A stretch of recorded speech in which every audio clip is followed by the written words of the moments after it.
ए दमाद जी हमारा लड़की के काहे मारा ताड़ो?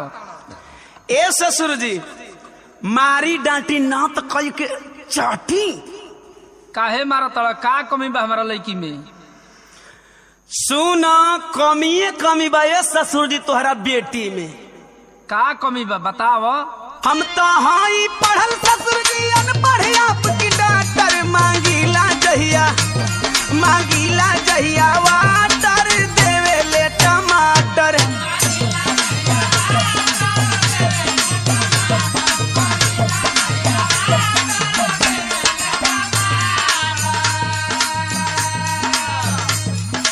थोड़ा पढ़ के इंग्लिश बोले सीधा ना है बैंड है जो मेरा घसी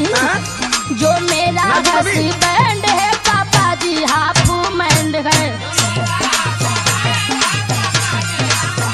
बहुत बोला तारिया भाई ना बोला तो अरे का बोला थी तो से ढेर बोला थी का।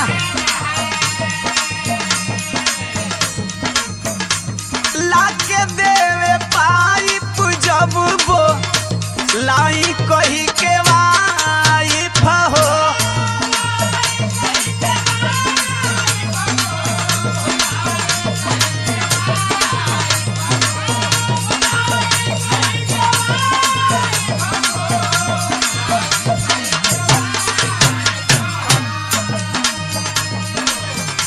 जहिया से आइल बिया नरक भइल लाइफ हो।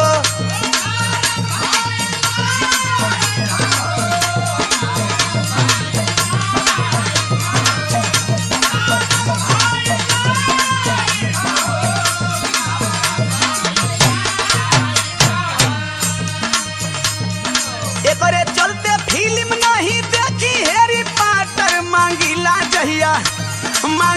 जहिया वाटर देवे ले टमाटर।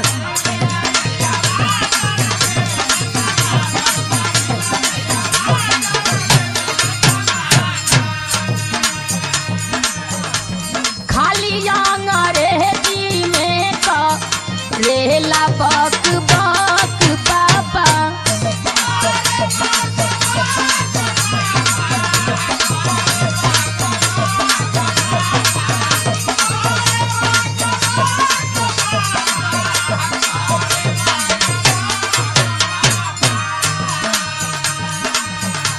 दाल भात बनावे में जाइला थक पापा।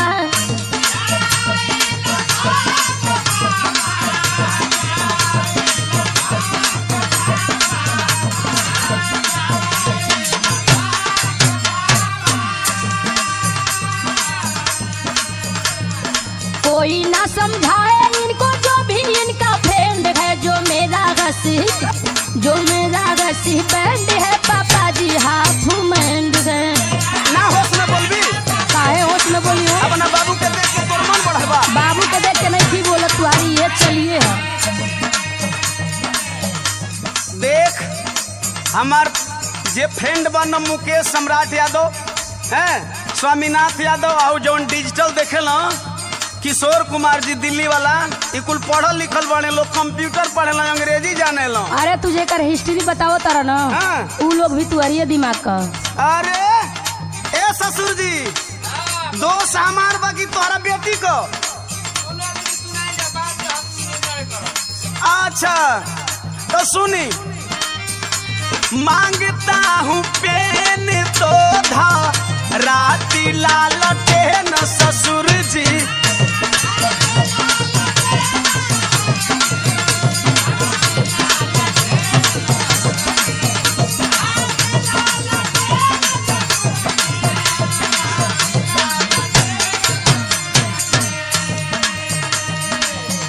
उल्टा सीधा काम कई के फेल कर दी ब्रेन ससुर जी। जितनी झूठ बोले के है बोली ना। झूठ बोला तनी रे। झूठे का पढ़ाई कैले हो तू।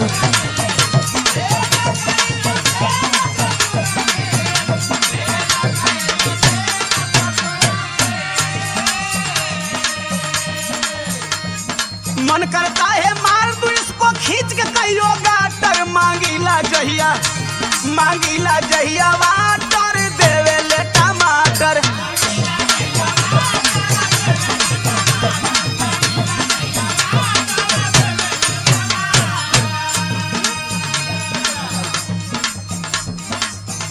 आपन एको गलती तो कहबा ना। का गलती बरे? चिकन चिकन बतिया ले हला। चिकन चिकन न बतियाई। सुना सुना। हाँ सुना।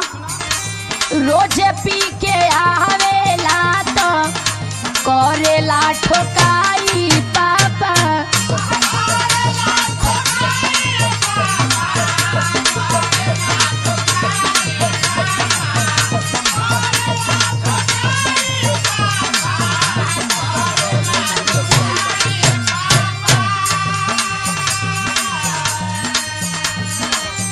एकरा संगे रहब नाही मांगिला विदाई पापा। बहुत तू अपना बाप के देख के साहब साहब बोला तारी। बोला ही के परी ना। सहूर से बोल पर मरद है। अरे तो तू ढंग से बोला।